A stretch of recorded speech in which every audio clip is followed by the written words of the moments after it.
Hello friends, welcome to my channel. I am Dr. Beena Sethi, Associate Professor in Chemistry, and my today's topic is comparison between lanthanoids and actinoids. हमने lanthanoid and actinoids की बहुत सारी properties को पढ़ा है. मैंने इसके videos बहुत सारे डाले हैं पहले. So today we are going to discuss comparison. अब अगर आपने वो मेरे पहले वाले वीडियोस देखे हैं तो you will be easily understand this type of comparison. First I am going to discuss similarity between lanthanoids and actinoids. दोनों में क्या सिमिलैरिटीज होती हैं कि जो लैंथेनॉइड्स हैं इनमें एफ सब शेल में लास्ट इलेक्ट्रॉन, जिसको कि हम डिफरेंशिएटिंग इलेक्ट्रॉन कहते हैं, वो एंटर करता है.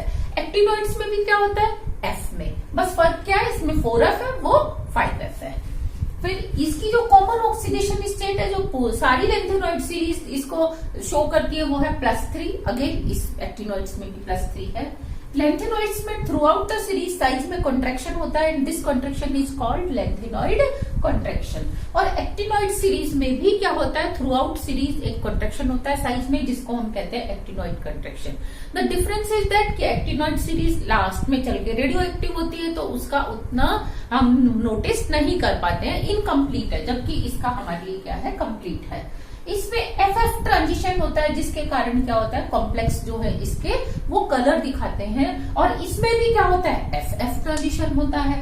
अगर सेम नंबर ऑफ इलेक्ट्रॉन है और 4f में 2 और 5f में भी 2, तो दोनों का कलर भी क्या होता है, सेम, क्योंकि दोनों में जो एफ ट्रांजिशन होता है वो सेम होता है, उसकी स्प्लिटिंग सेम होती है.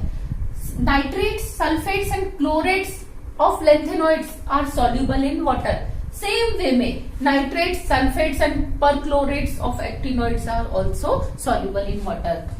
फिर है fluorides, carbonates and hydroxides are insoluble in water. किसके, लैंथेनॉइड्स के. सेम वे में एक्टिनॉइड्स के fluoride, hydroxides and carbonates are insoluble.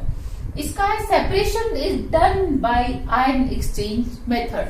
Ion exchange method पे मैंने एक बहुत अच्छा वीडियो पहले डाला है, तो आप उसको जरूर देखिए. तो इसका हम जो लैंथेनॉइड्स का सेपरेशन करते हैं वो कौन सी टेक्निक से करते हैं, आयन एक्सचेंज मेथड से. सेम वे में एक्टिनॉइड्स का सेपरेशन भी किससे होता है, आयन एक्सचेंज मेथड से. तो ये थी कुछ similarities between lanthanoids and actinoids. अब हम देखते हैं difference between lanthanoids and actinoids की. दोनों सीरीज के बीच में अगर कुछ सिमिलरिटीज हैं तो कुछ डिफरेंसेस भी हैं. तो वो डिफरेंसेस क्या हैं, लैंथेनॉइड सीरीज में जो लास्ट इलेक्ट्रॉन है वो एफ में तो जाता है, लेकिन कौन से एफ में जाता है, 4f सब शेल में. जबकि एक्टिनॉइड्स में किस में जाता है, 5f में जाता है.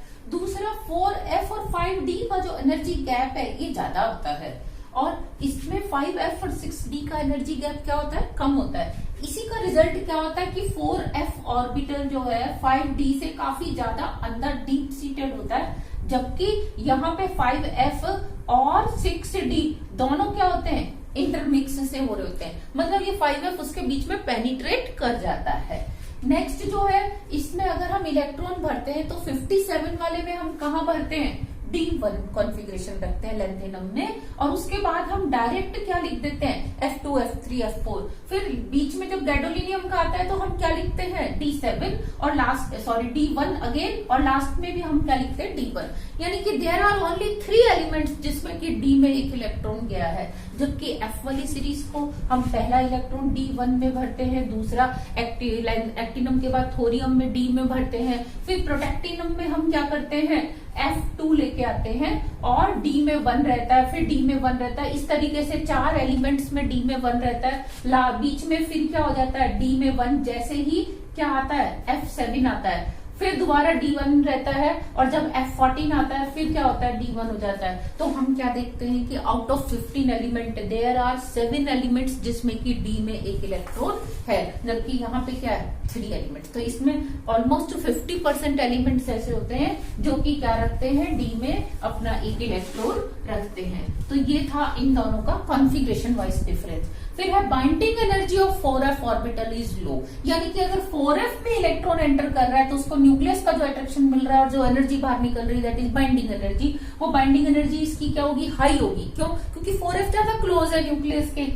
5f न्यूक्लियस से क्या है, दूर है, तो इसके इलेक्ट्रॉन्स जब 5f में आते हैं तो बाइंडिंग एनर्जी क्या होती है, काफी लो होती है. फिर इसकी जो कॉमन ऑक्सीडेशन स्टेट है पूरी सीरीज की वो +3 होती है, लेकिन कुछ एलिमेंट्स ऐसे हैं जो कि +2 +4 दिखाते हैं, जिनकी स्टेबिलिटी को हम F0 F7 F14 कॉन्फ़िगरेशन से या approaching to F0 F7 F14 configuration से समझाते हैं। जबकि यहाँ हम क्या देखते हैं एक्टिनोइड सीरीज में common oxidation state no doubt +3 है, लेकिन इसके अलावा +2 +4 +5 +6 +7 यानी कि हायर ऑक्सीडेशन स्टेट भी कौन से एलिमेंट्स में, शुरू वाले लेंथेनॉइड्स एलिमेंट्स में, बाद वाले में नहीं, शुरू वाले जो फर्स्ट हाफ सीरीज है उसमें हायर ऑक्सीडेशन स्टेट भी होती है। फिर आती है वेरी फ्यू जो है लेंथेनॉइड्स, लगभग ना के बराबर आप समझ लो, वो क्या बनाते हैं, ऑक्सोकैटायंस बनाते हैं। जबकि एक्टिनॉइड्स में क्या होता है, बहुत सारे एलिमेंट्स ऐसे हैं जो ऑक्सोकैटायन बनाते हैं, जैसे यूरेनाइल +2 नेपच्यूनियम ऑक्सोकैटायन, प्लूटोनियम ऑक्सोकैटायन, इस तरह से ऑक्सोकैटायंस बनते हैं।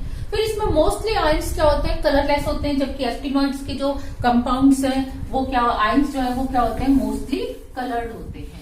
इसके नेक्स्ट डिफरेंसेस में हम देखते हैं कि complex formation tendency of lanthanoids जो है काफी कम होती है। क्यों?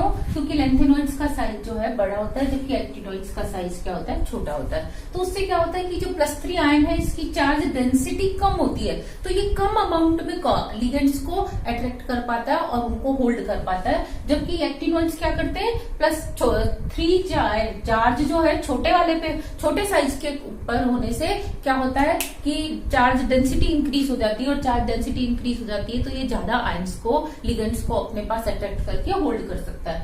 इस सीरीज में only promethium is the element जिसके, जो कि क्या होता है, रेडियो एक्टिव। जबकि यहाँ पे इस सीरीज में क्या होता है, यूरेनियम का तो एक दो आइसोटोप्स क्या होते हैं, रेडियो एक्टिव होते हैं, लेकिन यूरेनियम के बाद की जो सीरीज है वो सभी की सभी रेडियो एक्टिव है, और इनको हम कहते हैं ट्रांस यूरेनिक एलिमेंट्स जो है वो सभी की सब क्या है, रेडियो एक्टिव है। तो इट मीन्स हम कह सकते हैं नेचर में जो अवेलेबल एलिमेंट्स हैं वो मैक्सिमम हैवीएस्ट एलिमेंट कौन सा है, 92 यूरेनियम। इसके बाद वाले सारे एलिमेंट्स नेचर में नहीं मिलते, उन्हें हम लैब में बनाते हैं।